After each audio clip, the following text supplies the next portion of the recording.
এরশাদ সাহেব আমাদের এলাকায় সবার মানুষের সাথে এলাকা দেখা করার জন্য আসছে।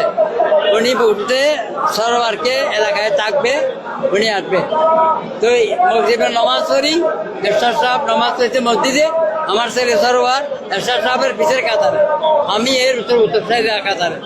তিনি তো নমাজ পড়ে বাইরে এলাম, এরশাদ সাহেবকে আমার ছেলে এমনি ধরলো, চিপ করলো।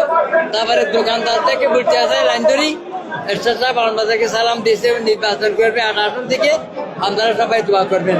প্রায় 800 বা 7খান দোকান থেকে এরকম বলি যাইতে আছে। লাস্ট দোকান যেখানে তখন গেছে, তখন একটা পাইয়া রইল।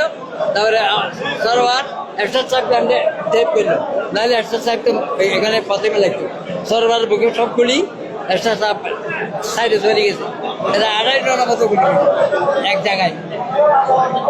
আপনার সন্তানের পরিচয়টা কি বলবেন? উনি আপনাদের এলাকার পরিচয়টা কি বলবেন? উনি কোনো পদপদবিতে আছেন কিনা? কে আপনার সন্তান সরোয়ার যুবদলের সভাপতি।